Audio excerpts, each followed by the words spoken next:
नमस्कार दोस्तों, most welcome to संभव एजुकेशन क्लासेस। आज हम लोग विश्व का भूगोल बिहार शिक्षक भर्ती परीक्षा के लिए स्टार्ट कर रहे हैं और इसमें विश्व के भूगोल में बीपीएससी में 39वीं बीपीएससी से लेकर 69वीं यानी 69वीं बीपीएससी तक जितने भी विश्व भूगोल से संबंधित क्वेश्चन पूछे गए हैं सभी का ओवरव्यू लेंगे।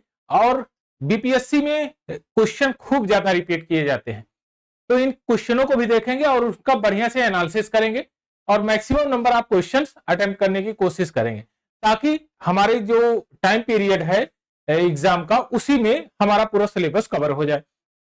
तो सबसे पहले हम लोग विश्व भूगोल के बारे में स्टडी करेंगे और उसके बाद भारत का भूगोल जो प्रीवियस ईयर क्वेश्चन है, टोटल जितने भी बीपीएससी के 39वीं बीपीएससी से 69वीं बीपीएससी तक जितने भी क्वेश्चन हैं सभी को 1 बाय 1 करके ओवरव्यू लेंगे, उसके साथ में कॉन्सेप्ट भी सीखेंगे। तो आइए शुरुआत करते हैं क्वेश्चन नंबर 1 से। क्वेश्चन नंबर 1 कह रहा है निम्नलिखित में से कौन सा सौर मंडल का भाग नहीं है, कौन सा सोलर सिस्टम का पार्ट नहीं है। तो सबसे पहले देखिए, सोलर सिस्टम में ग्रह तो आते हैं तो ये तो पार्ट है ही, सोलर मंडल का ये सौर मंडल का ये पार्ट है, तो ये तो कट गया। ऐसे ही एस्ट्रॉइड की अगर बात करें तो एस्ट्रॉइड कहां मिलेंगे, क्षुद्र ग्रह कहां मिलेंगे, मंगल और बृहस्पति के बीच में, मंगल और बृहस्पति के बीच में क्षुद्र ग्रह मिलते हैं, एस्ट्रॉइड मिलते हैं, तो यह भी कट गया।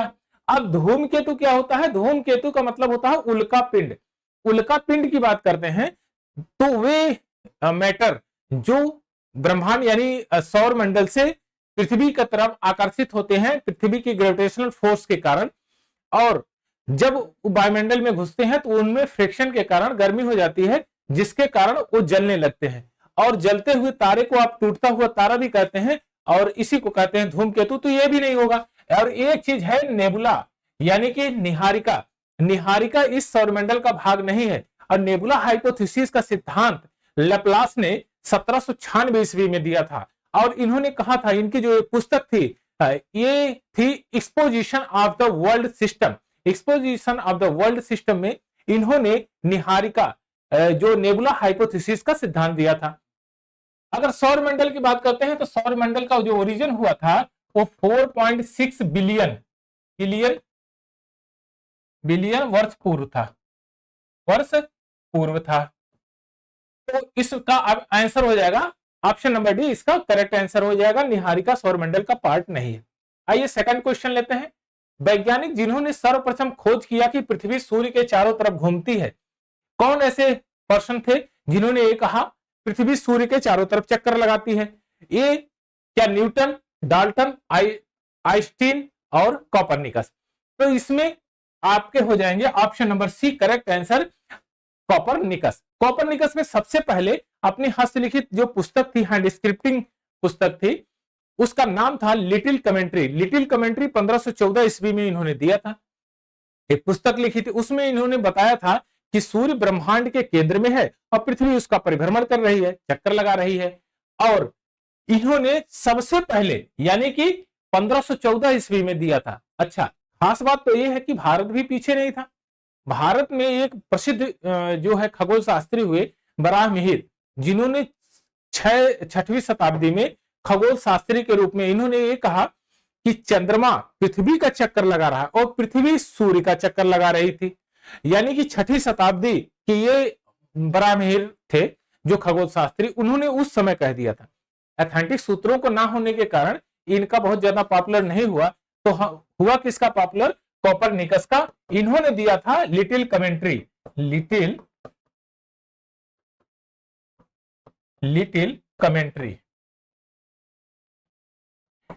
कमेंट्री के नाम से इन्होंने पुस्तक लिखी थी। कब लिखी थी, 1514 में लिखी थी, 1514 ईस्वी में लिखी थी। अब न्यूटन की बात करते हैं तो न्यूटन ने 2 नियम दिए थे। एक नियम दिया था गति का नियम, दूसरा गुरुत्वाकर्षण का नियम दिया था। 2 नियम दिया था। डाल्टन ने किसका सिद्धांत दिया था, परमाणु का सिद्धांत दिया था, परमाणु का सिद्धांत दिया। अल्बर्ट आइंस्टीन ने सापेक्षता का सिद्धांत दिया था।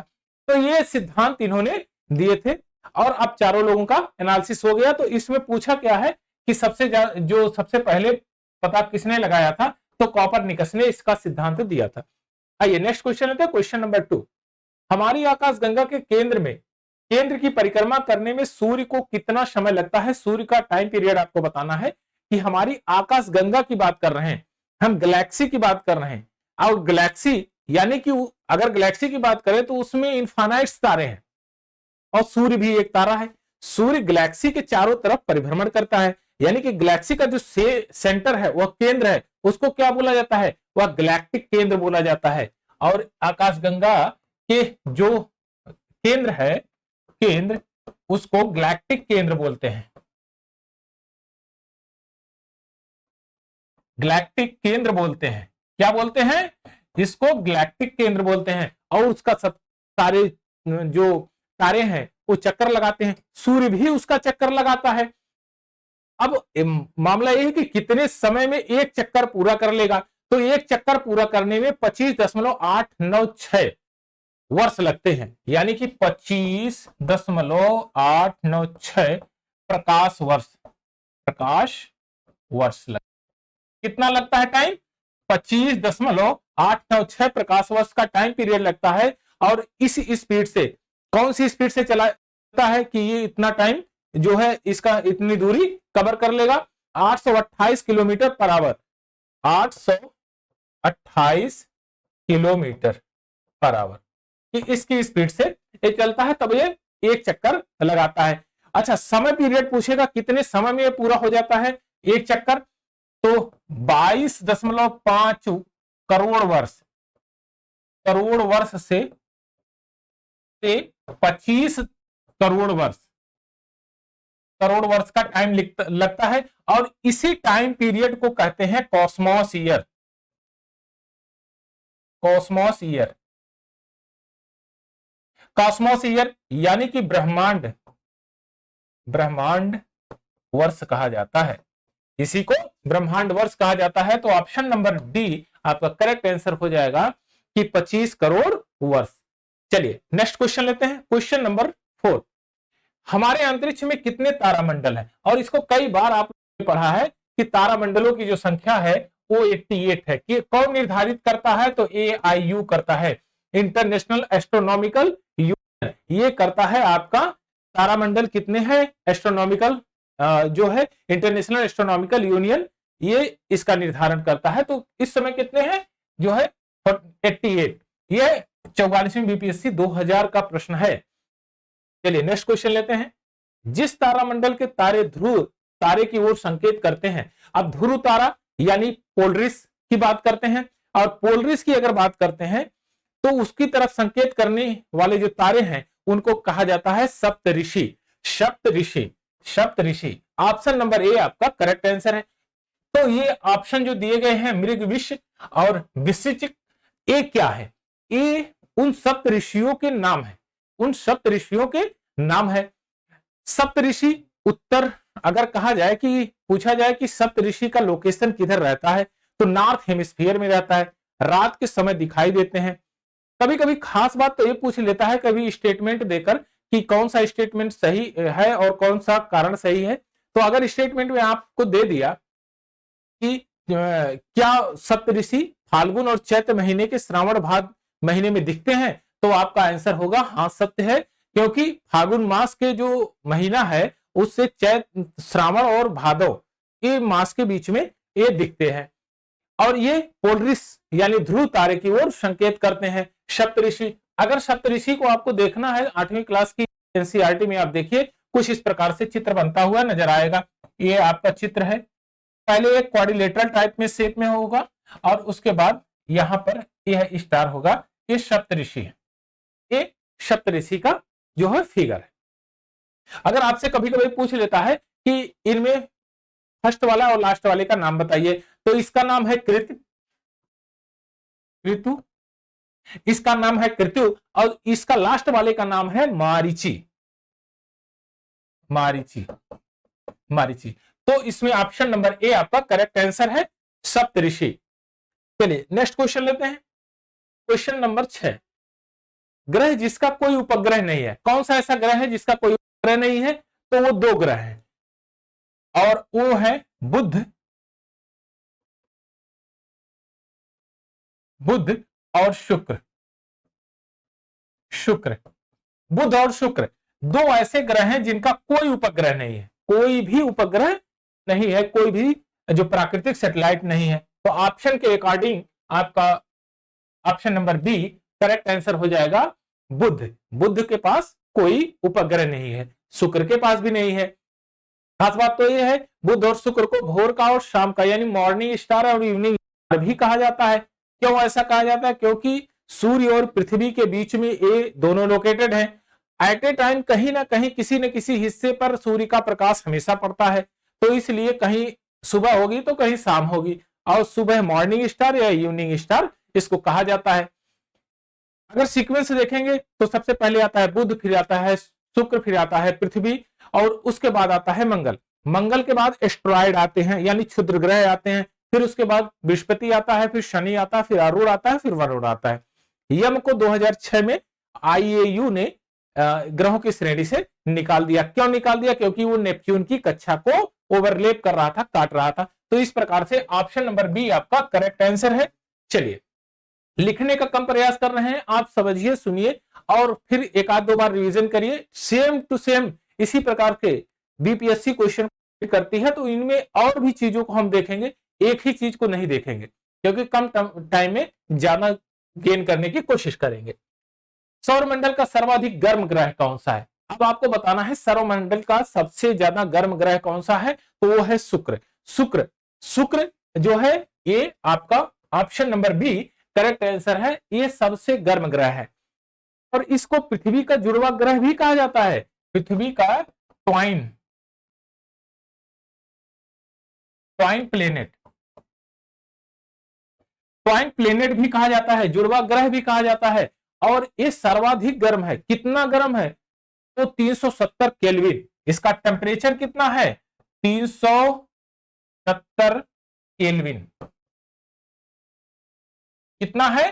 370 केल्विन। सबसे चमकीला ग्रह है ये सबसे चमकीला ग्रह है, और चमकीला होने के कारण इसे प्यार और सुंदरता की देवी भी कहा जाता है। प्यार और सुंदरता की देवी, और सुंदरता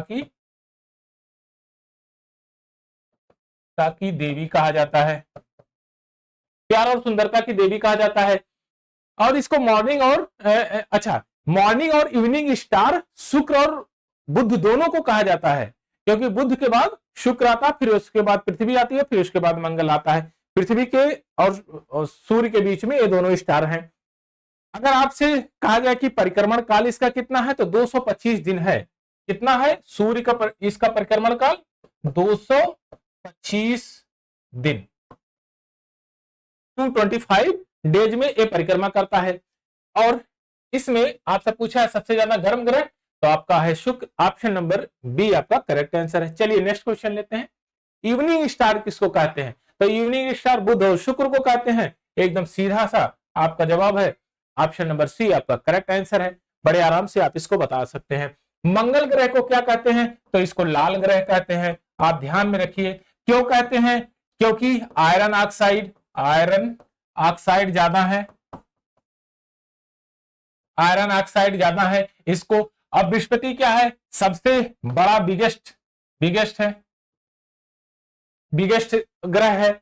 शनि क्या है? बलयुक्त है। तो चारों ऑप्शन को आपने देख लिया। इसमें इवनिंग स्टार कौन है? ऑप्शन नंबर सी आपका करेक्ट आंसर है, शुक्र है आपका इवनिंग स्टार।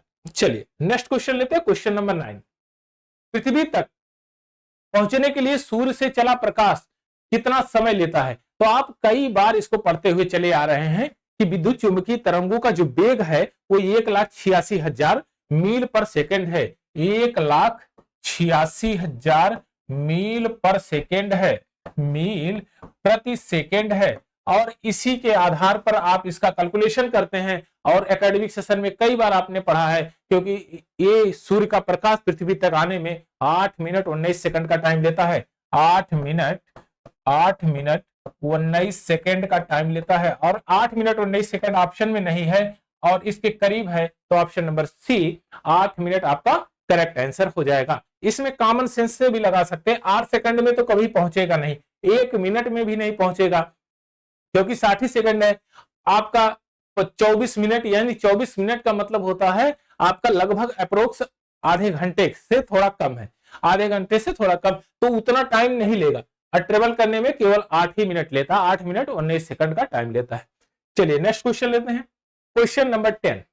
क्वेश्चन नंबर 10 इसमें कह रहा है पृथ्वी को सूर्य की परिक्रमा करने में कितना टाइम लगता है। देखिए पृथ्वी को सूर्य की जब परिक्रमा करती है तो 365 दिन लगते हैं, और कभी कभी आप देखते हैं 366 दिन लगते हैं। ऐसा क्यों होता है? 365 दिन का मतलब साधारण वर्ष, ये साधारण वर्ष है, साधारण वर्ष, साधारण वर्ष, और ये लीप वर्ष है, लीप वर्ष। ये 365 दिन का होता है, 365 दिन का होता है, ये 366 दिन का होता है। कितना? 4 साल के बाद, 4 वर्ष के बाद, 4 ईयर के बाद एक दिन बढ़ जाता है। अब प्रत्येक 4 साल एक दिन बढ़ रहा है, तो यानी कि एक साल में उसका क्वार्टर पार्ट बढ़ेगा, 1/4 बढ़ेगा। 1/4 अगर बढ़ता है तो आपका ऑप्शन में मिल रहा है, ऑप्शन नंबर बी आपका करेक्ट आंसर है, 365.25 दिन। यानी कि इसका चक्कर जो लगाने में 365.25 दिन लगता है। अब आता है साधारण वर्ष क्या होता है। साधारण वर्ष वह वर्ष होता है जो 4 से डिवाइड ना हो और 400 से डिवाइड ना हो। 4 से डिवाइड नहीं होने का मतलब है कि जो ईयर 4 से डिवाइड हो जाता है वह लीप ईयर कहलाता है, लेकिन शताब्दी वर्ष 400 से डिवाइड होना चाहिए, 4 से नहीं।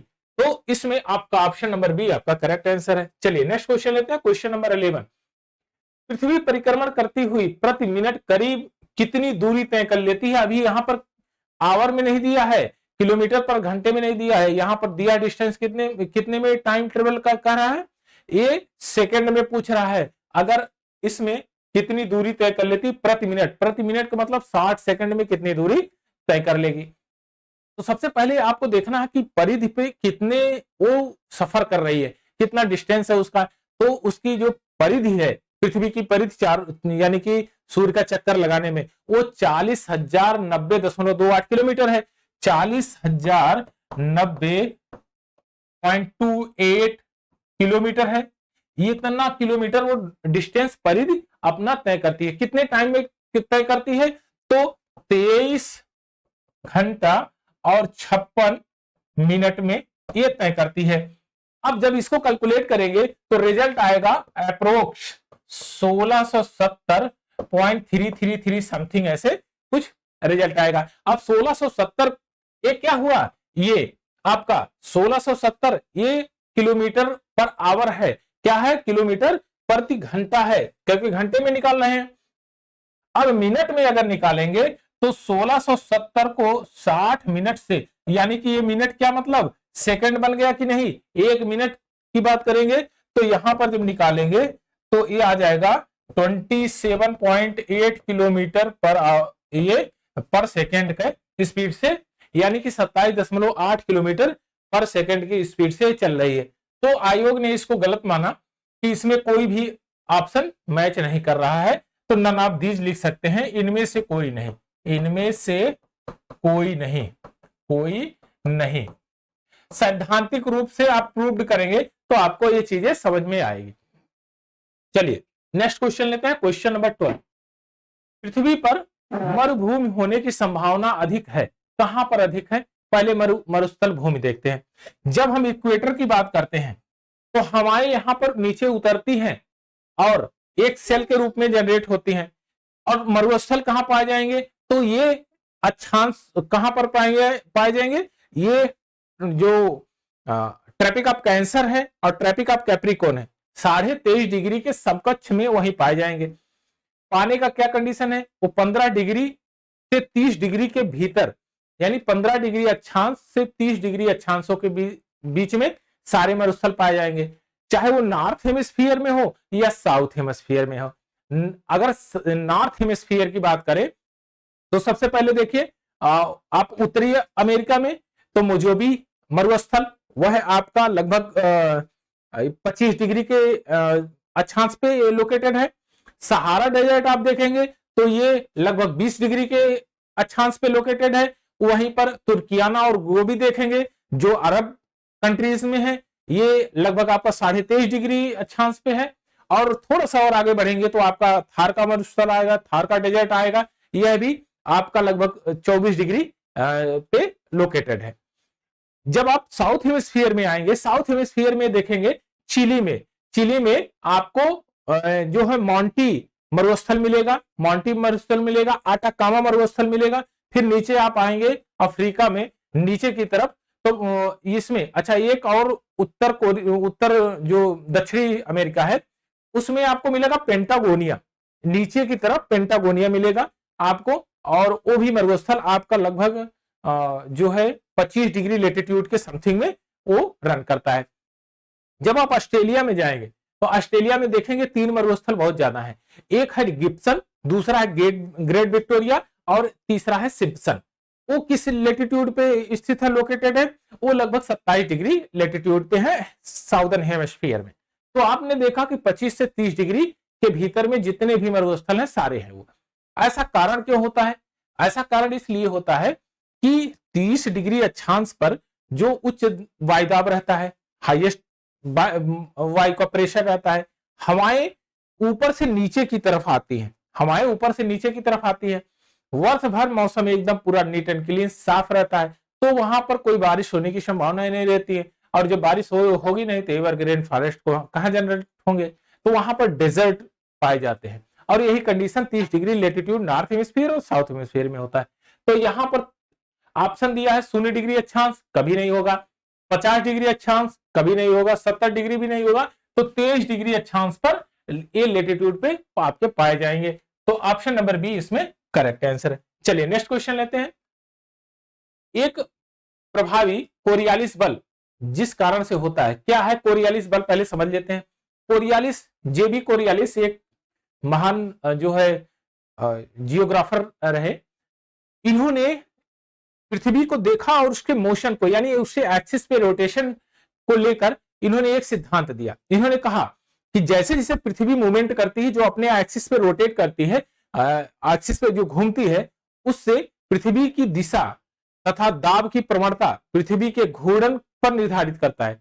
यानी कि पृथ्वी की जो दाब की प्रवणता है, वायु की दिशा है, वह उसके घूर्णन पर निर्धारित करती है। अगर खूब तेज घूर्णन करेगा तो वहां पर वायुदाब का जो वायु की दिशा है वो चेंज हो जाएगी, अगर कम मूवमेंट करेगा तो वो भी चेंज होगी।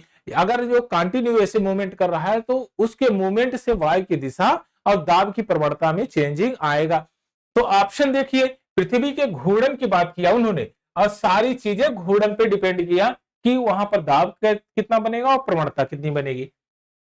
ऑप्शन नंबर बी आपका करेक्ट आंसर है। कोरियालिस बल किस पर ज्यादा प्रभावशाली था, कि क्या कारण था, तो पृथ्वी के घूर्णन की बात किया था उन्होंने। आइए नेक्स्ट क्वेश्चन लेते हैं। सौर मंडल का सबसे बड़ा ग्रह, और आप जानते हैं कि यह बृहस्पति है, कई बार आपने पढ़ा है। तो अगर सीक्वेंस से लिखना चाहें तो अगर मान लीजिए यहां सूर्य है, फिर आता है बुध, फिर आता है शुक्र, फिर आता है आपका पृथ्वी, फिर आता है आपका मंगल,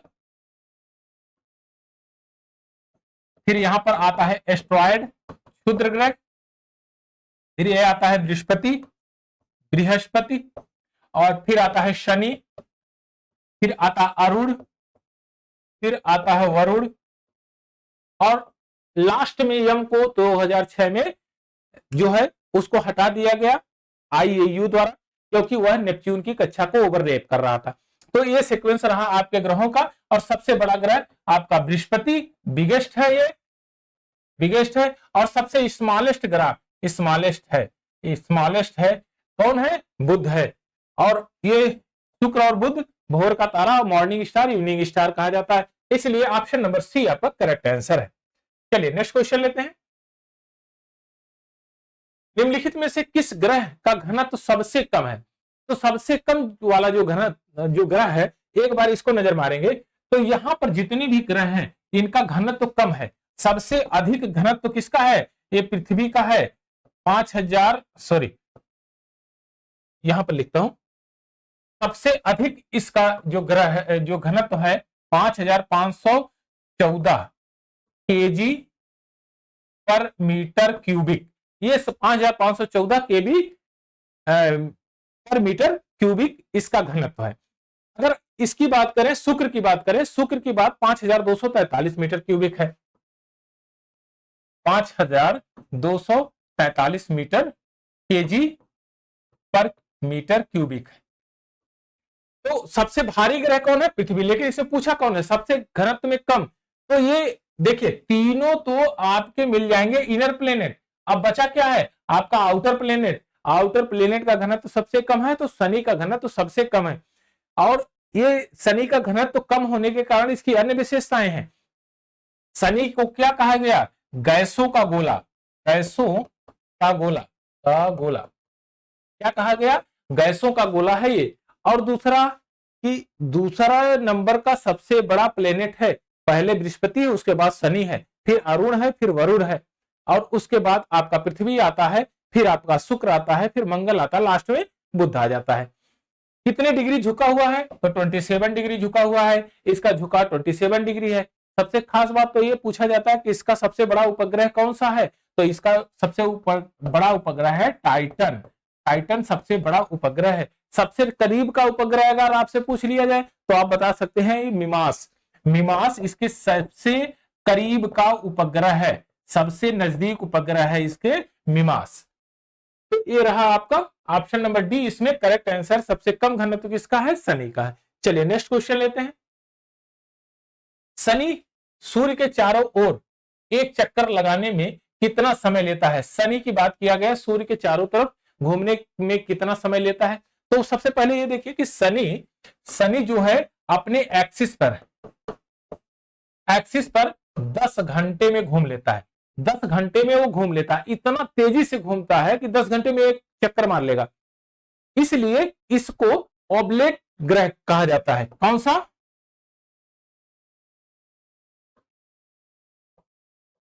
ऑब्लेट ग्रह यानी चपटा ग्रह।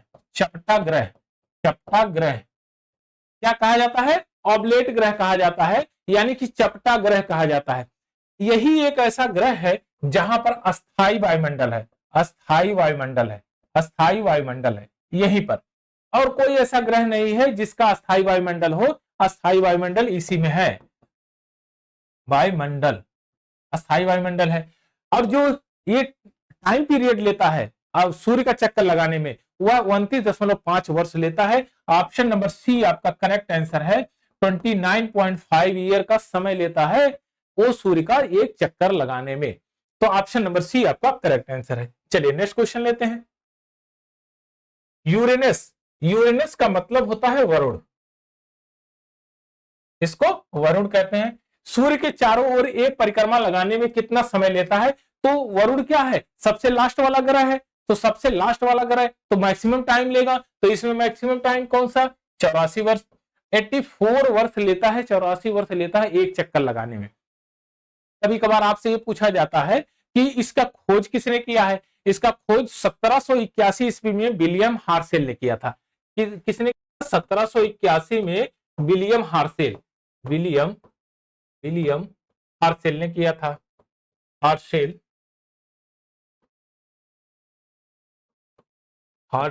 ने किया था 1781 ईस्वी में विलियम हार्सेल ने किया था। और इसे यूरेनस को आप हरा ग्रह कहते हैं। जो है हरा ग्रह, यानी हरा ग्रह कैसे कह देंगे? क्या कारण है इसका हरा ग्रह करने का? तो इसके वायुमंडल में मीथेन गैस की जो बहुत ज्यादा अधिकता है, संकेंद्रता मीथेन गैस की सबसे ज्यादा है, इसलिए इसको हरा ग्रह कहा जाता है। यानी मीथेन सबसे ज्यादा है यहां पर, मीथेन, और इसीलिए इसको हरा ग्रह कहा जाता है। हरा ग्रह, हरा ग्रह कहा जाता है।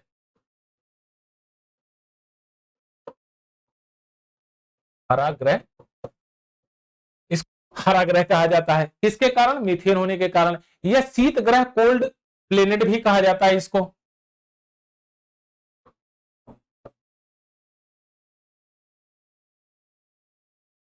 इसको कोल्ड प्लेनेट कहा जाता है, शीत ग्रह भी कहा जाता है। और सबसे खास बात तो आपको कई बार एग्जाम में देखने को मिल जाएगा कि वह कौन सा ग्रह है जिसको लेटा हुआ ग्रह कहते हैं।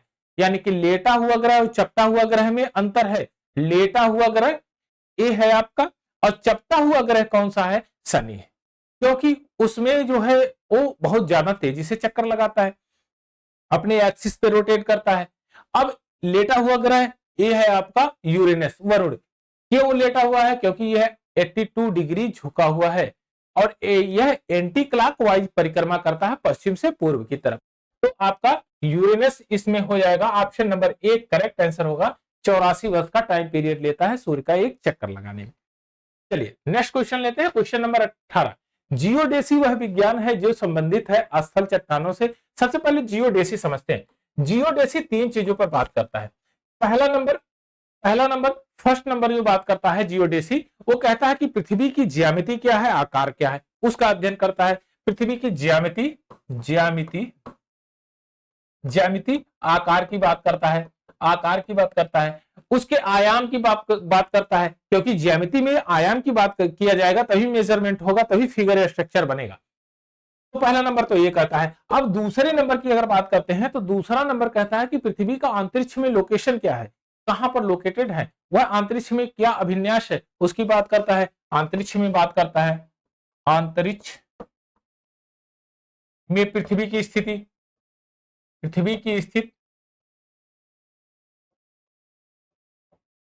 तीसरा नंबर क्या कहता है? तीसरा नंबर कहता है पृथ्वी में गुरुत्वाकर्षण ग्रेविटेशनल फोर्स कितना है, कितना पावर है, कितना ग्रेविटेशनल फोर्स क्षेत्र है। तो गुरुत्वाकर्षण की बात करता है, गुरुत्वाकर्षण की बात करता है। तो ऑप्शन देख लीजिए और ऑप्शन नंबर बी आपका करेक्ट आंसर है। सीधे सीधे लिखा आया है, पृथ्वी के आयाम की माप करता है, यानी कि पृथ्वी के ज्यामितीय आकार का अध्ययन किया जाता है इसमें। तो ऑप्शन नंबर बी आपका करेक्ट आंसर हो जाएगा। आइए नेक्स्ट क्वेश्चन लेते हैं। किसी स्थान का मानक समय स्टैंडर्ड टाइम निर्धारित करने का आधार क्या है? 0 डिग्री, देशांतर रेखा, अक्षांश रेखाएं, अंतरराष्ट्रीय तिथि रेखा, प्रधान मध्यांतर रेखा। देखिए 0 डिग्री देशांतर रेखा 0 डिग्री की जो है उससे जरूर हमारा टाइम मैनेजमेंट होता है, लेकिन यहां पर एक चीज दिया है प्रधान मध्यान्ह रेखा। जो अपना प्राइम मेरिडियन है, प्रधान या मोत्तर रेखा है, उसी से हम टाइम का निर्धारण करते हैं। 0 डिग्री देशांतर से नहीं, उसका नाम ही दिया गया है कि प्राइम मेरिडियन लाइन। वो प्राइम मेरिडियन लाइन यानी प्रधान या मोत्तर रेखा। तो सीधे सीधे यहां पर पूछा गया है प्रधान या मोत्तर रेखा, उसी से टाइम लाइन निर्धारित होता है। अच्छा, कभी कभी आपसे ये पूछ लेगा उसके पीछे जो 180 डिग्री की लाइन, फर्जी लाइन खींची गई है, वो क्या इंपॉर्टेंस भूमिका निभाती है? तो वह आपकी तिथि रेखा है। आगे वाली 0 डिग्री जो यमोत्तर लाइन खींची गई है, जिसको आप प्राइम मेरिडियन कहते हैं, वो क्या है? वो आपकी समय निर्धारित करती है, यानी कि राइट वर्ड जैसे जैसे मूवमेंट करेंगे समय बढ़ेगा और लेफ्ट वर्ड जैसे जैसे मूवमेंट करेंगे समय घटेगा। भारत की स्थिति आपसे पूछा जाए कितने जो है आपका प्राइम मेरिडियन से कितना दूरी पर है, कितना टाइम पीरियड लगेगा वहां? तो 5.5 घंटा लगता है। अब आपको कमेंट सेक्शन में ये बताइएगा कि अगर 5.5 घंटा लगता है तो वह लोकेशन कितना है। चलिए फार्मूला आपको बता देते हैं। अगर 24 घंटे में 360 डिग्री जाता है, 24 घंटे में 360 डिग्री जाएगा, 360 डिग्री। तो अगर 1 घंटे की बात करेंगे तो 15 डिग्री होगा कि नहीं? 1 घंटे की बात करें तो 15 डिग्री कवर करेगा, 15 डिग्री। और अगर 1 घंटे में 60 मिनट होता है, अगर 1 मिनट की बात करेंगे, 1 डिग्री की बात करें तो ये कितने में कवर करेगा? 4 मिनट में। 4 मिनट में कवर करें, यानी 1 डिग्री अगर चलेंगे तो यानी कि 4 मिनट। आप अगर नॉर्थ जो पूर्व की तरफ जाते हैं तो 4 मिनट बढ़ जाएगा। 2 डिग्री चलेंगे 8 मिनट बढ़ जाएगा। इसी प्रकार से 10 डिग्री चलेंगे तो आपका 40 मिनट बढ़ जाएगा। तो आप ये फार्मूला याद रखिए। तो इससे आप पता कर सकते हैं कि अगर भारत 5.5 घंटा आगे है जो प्राइम मेरिडियन से, तो आप ये बताइए कि उसका लोकेशन वह कितने डिग्री पर शुरुआत होती है भारत की। ये आप कमेंट सेक्शन में बताइएगा। और कभी कभार आपसे पूछ लेता है ये जो टाइमलाइन जो निर्धारित किया गया है, ये कहां से पर्टिकुलर कोई प्लेस होगा? तो उस समय इंग्लैंड का वर्चस्व ज्यादा था, इसलिए इंग्लैंड के ग्रीनविच स्थान, जहां पर एक ब्रिटिश रॉयल ऑब्जर्वेटरी एक बनी है प्रयोगशाला, अंतरिक्ष प्रयोगशाला है, तो वहां से ही इस लाइन को ड्रा किया गया है, ऐसी काल्पनिक रेखा के रूप में माना गया है और वहीं से टाइमलाइन निर्धारित किया जाता है। अगर डेट लाइन की बात करेंगे तो डेट लाइन आपके 180 डिग्री यानी कि जस्ट इसी के पीछे अपोजिट साइड में है। मान लीजिए यहां प्राइम मेरिडियन है तो इसको बोला जाता है स्टैंडर्ड टाइम लाइन, और पीछे जो 180 डिग्री है इसको बोला जाएगा आपका इंटरनेशनल डेट लाइन, अंतरराष्ट्रीय तिथि रेखा। चलिए, इसमें आपका option number D correct answer है। आइए नेक्स्ट क्वेश्चन लेते हैं। अंतरराष्ट्रीय दिनांक रेखा इंटरनेशनल डेट लाइन खींची गई है, कहां से खींची गई है? तो यह किसी भी देश से नहीं खींची गई है। ध्यान में रखिएगा, ध्यान में रखिएगा। अगर कहीं आपसे यह भी पूछा जाएगा 19 वाले क्वेश्चन में, देखिए किसी स्थान का मानक स्टैंडर्ड टाइम निर्धारित किया जाता है किस आधार, यहां इंग्लैंड की बात किया गया यानी कि देशों के द्वारा खींची गई देश है। तो अगर आप देखेंगे ऊपर से हायरार्की में तो लगभग 9 मिलेंगे। एक यूके, फ्रांस, उसके बाद नीचे थोड़ा सा आएंगे स्पेन, फिर अल्जीरिया, फिर उसके बाद आता है माली, फिर उसके बाद आता है बुर्कियाना फासो, फिर उसके नीचे आएगा थोड़ा सा टोगो, फिर नीचे आपका घना, और फिर अंटार्कटिका एकदम जो है साउथ पोल पे आ जाएगा। तो यहां से ये 9 प्लेस से इसको 9 देशों के बीच से गुजरती है। लेकिन अगर बात करें अंतरराष्ट्रीय डेट लाइन की, अंतरराष्ट्रीय डेट लाइन कभी किसी भी देश की सीमा से नहीं है, वो समुद्र के बीचों बीच खींची गई है। अगर कहीं किसी का देश पड़ भी रहा है तो उस रेखा को टेढ़ा कर दिया गया है, उस रेखा को टेढ़ा कर दिया गया है, लेकिन उसको किसी भी देश की सीमा से परे कर दिया गया। अब कहां से उसको खींचा गया है? वो प्रशांत महासागर से खींचा गया है, पैसिफिक ओशन से होकर वो गुजरती है। अब पैसिफिक ओशन से होकर गुजरती है, कभी कभी आपसे एग्जाम में पूछ लेगा किस जल संधि के पास से गुजरती है, तो आप ध्यान में रखिए बेरिंग जल संधि, बेरिंग जल संधि, जल संधि, जल संधि से के पास से होके गुजरती है, बेरिंग जल संधि के पास से होके गुजरती है। अब नेक्स्ट क्वेश्चन लेते हैं। निम्नलिखित में से कौन सा महाद्वीप क्षेत्रफल के अनुसार सबसे बड़ा है? तो सबसे बड़ा जो महाद्वीप है वो जिसमें आप अभी विद्यमान है एशिया, सबसे बड़ा अगर महाद्वीप है तो एशिया है। लेकिन एशिया तो इसमें दिया नहीं है, उसके बाद क्या है उसकी हायरार्की देख लेते हैं। तो एशिया के बाद सबसे उसके बाद आता है अफ्रीका, फिर आता है उत्तरी अमेरिका, फिर आता है दक्षिणी अमेरिका, फिर आता है अंटार्कटिका, फिर आता है यूरोप, फिर आता है ऑस्ट्रेलिया। यानी कि सबसे बड़ा कौन है? एशिया। फिर सबसे छोटा कौन है? ऑस्ट्रेलिया। लेकिन अगर दूसरे नंबर का यहां देखिए पूछ लिया है यूरोप, उत्तरी अमेरिका, दक्षिणी अमेरिका, अफ्रीका, लेकिन यहां पर एशिया नहीं दिया है, तो अफ्रीका दूसरे नंबर का, तो ऑप्शन नंबर बी आपका करेक्ट आंसर हो जाएगा। चलिए नेक्स्ट क्वेश्चन लेते हैं। निम्नलिखित में से किस महाद्वीप में सबसे अधिक देश है? आपको देश बताना है, सबसे अधिक जो देश किस महाद्वीप में है, तो ये है भैया अफ्रीका में। अफ्रीका में अब आपसे पूछ लिया कितने देश हैं, तो 54 देश है, 54 कंट्री है अफ्रीका में, 54 कंट्रीज हैं। अगर आपसे पूछा कि फिर यूरोप में बताइए, यूरोप में कितने हैं, तो यूरोप में है 51, 51, यूरोप में 51 देश है। एशिया की बात करें, एशिया में कितने देश हैं, तो इसमें 50 देश हैं, और इसमें 50 देश हैं। उत्तरी अमेरिका में 23 देश है। आपसे पूछ लिया जाए भाई दक्षिणी अमेरिका भी बताइए, तो दक्षिणी अमेरिका में, दक्षिणी अमेरिका में, दक्षिणी अमेरिका में 12 है। कितने हैं? दक्षिणी अमेरिका में 12 देश हैं। तो इसके अकॉर्डिंग अफ्रीका में सबसे ज्यादा देश है, तो ऑप्शन नंबर सी आपका करेक्ट आंसर हो जाएगा। आइए नेक्स्ट क्वेश्चन लेते हैं। सर्वाधिक उत्तरी दक्षिणी अक्षांश लंबाई वाली सीमा वाला देश कौन सा है? तो ये आप जाएंगे जब मैप निकालेंगे तो आप देखेंगे जो है दक्षिणी अमेरिका, दक्षिणी अमेरिका में एकदम कोस्टल एरिया में आप देखेंगे चिली, चिली एकदम लंबा ऐसे पतला मिर्ची की तरह चिली जैसा है भी हो। वहां आटाकामा मरुस्थल भी पाया जाता है। कौन सा मरुस्थल पाया जाता है? आटाकामा, आटाकामा, आटाकामा मरुस्थल भी पाया जाता है। चिली के एक साइड में एंडीज पर्वत है, दूसरी साइड में प्रशांत महासागर है। अगर इसकी लंबाई की बात किया जाए तो 6435, कितना है लंबाई? 6435 मीटर किलोमीटर है। कितना है लंबाई?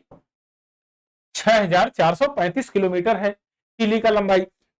अगर मुद्रा की बात किया जाए, चिली की मुद्रा क्या है? तो चिली की मुद्रा है पीसो, पीसो इसकी मुद्रा है, इसकी मुद्रा पीसो है। और आपसे पूछ लिया जाए राजधानी कहां है, तो सेंटियागो, सेंटियागो, सेंटियागो, सेंटियागो कहाँ है? सेंटियागो। ये आपका कैपिटल है, राजधानी है, राजधानी, राजधानी है।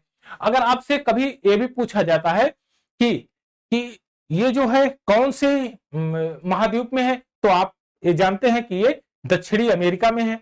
नॉर्थ अमेरिका ऊपर है और दक्षिणी अमेरिका नीचे की तरफ है, तो ये दक्षिणी अमेरिका का है।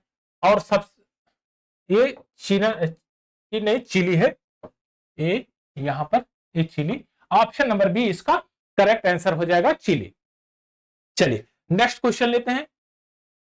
निम्नलिखित में से किस देश में सर्वाधिक द्वीप है? द्वीपों की संख्या आपको बतानी है, सबसे ज्यादा द्वीप किसमें है? ऐसे जो लैंडफॉर्म्स जिसके चारों तरफ वाटर बॉडी हो उसको द्वीप के रूप में जाना जाता है। जैसे अंडमान निकोबार द्वीप समूह है हमारे यहाँ, और लक्षद्वीप है। तो ये द्वीप क्या है? ये ऐसे लैंडफॉर्म्स जिसके चारों तरफ वाटर बॉडी हो। तो इसमें फिलीपींस, मालदीव, इंडोनेशिया, क्यूबा। तो इसमें आपका option number B correct answer होगा। सबसे ज्यादा जो द्वीप है वो 17,508 है। कितना है इसमें? 17,508 है।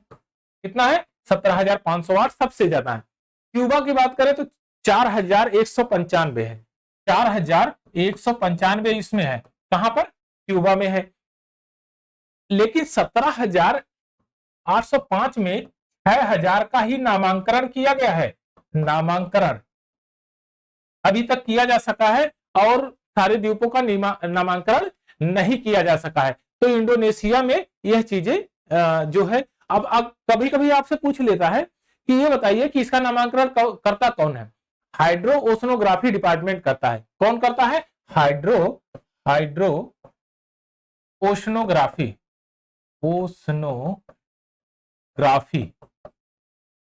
ओशनोग्राफी डिपार्टमेंट करता है, विभाग करता है इसका। तो ऑप्शन नंबर बी आपका करेक्ट आंसर है। आइए नेक्स्ट क्वेश्चन देखते हैं। निम्नलिखित में से कौन सा द्वीप क्षेत्रफल में सबसे बड़ा है? नंबर 1 बोर्नियो, दूसरा ग्रेट ब्रिटेन, तीसरा मेडागास्कर, चौथा है सुमात्रा और पांचवा है उपयुक्त में से कोई नहीं, उपर्युक्त में से एक से अधिक। तो देखिए इसमें सबसे ज्यादा बड़ा यानी कि सबसे बिगेस्ट क्षेत्रफल आपका बोर्नियो का है। अगर क्षेत्रफल की बात किया जाए तो 7,51,929 वर्ग किलोमीटर इसका क्षेत्रफल है। और अगर ग्रेट ब्रिटेन के क्षेत्रफल की बात किया जाए तो इसका जो क्षेत्रफल है ये 2,09,331 वर्ग किलोमीटर है। तो इसमें सबसे ज्यादा क्षेत्रफल वाला जो द्वीप है वो आपका है बोर्नियो। अगर द्वीप की बात किया जाए तो ऐसे लैंडफॉर्म जिसके चारों तरफ वाटर बॉडी होती है उसको कहते हैं द्वीप। तो इस ऑप्शन के अकॉर्डिंग सबसे ज्यादा सर्वाधिक क्षेत्रफल वाला जो द्वीप है वो बोर्नियो है। तो ऑप्शन नंबर ए आपका करेक्ट आंसर हो जाएगा। और यहां तक आपका 25 क्वेश्चन का एक सीरीज खत्म हुआ। अब दूसरा हम नेक्स्ट 25 क्वेश्चन करेंगे और उसमें हम प्रीवियस ईयर के जितने भी क्वेश्चन हैं उनको 1 by 1 step by step solve करेंगे। तब तक के लिए थैंक यू, धन्यवाद।